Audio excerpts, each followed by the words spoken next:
United States of America was born from the yearning of the many people who had traveled there from the old world of Europe to be free of the imperial powers that had dominated them for centuries, to have democracy, liberty, justice for all, and to take command of their own destiny.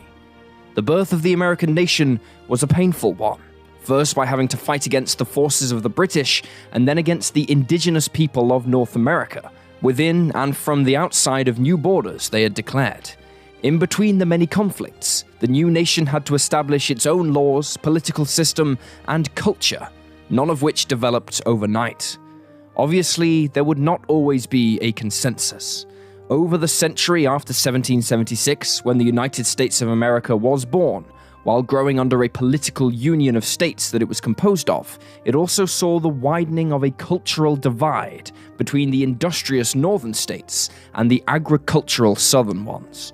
Perhaps more than anything else, the two sides of this divide found themselves at odds over the question of slavery. The ethics of owning a person as property became a legal battle between those and those opposed in American courts and halls of power.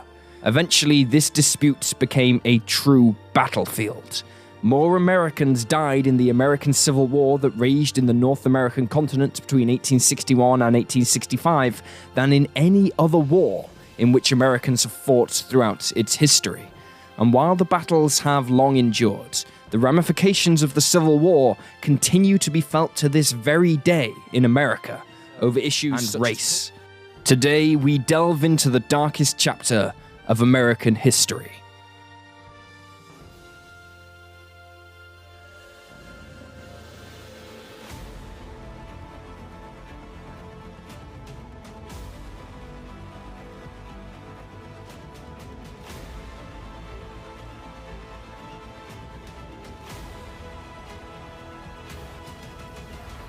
Welcome to Wars of the World.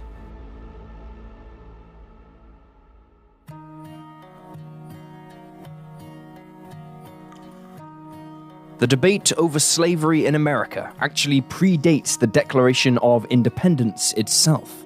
Under British rule, the American territories were separated into 13 colonies, and in one of these colonies, Rhode Island, laws were passed in 1774, making slavery illegal within its state boundaries. However, while many sympathized with the call for the abolition of slavery after 1776, slaves were still a major factor in the economies of many states, particularly in the South, where the main export was tobacco, and the use of slaves to harvest tobacco was seen as simply part of the natural order of things. That would change after April 1793, when American inventor Eli Whitney built the first cotton gin, a machine that quickly and easily separated cotton fibers from their seeds, enabling much greater productivity than previous manual cotton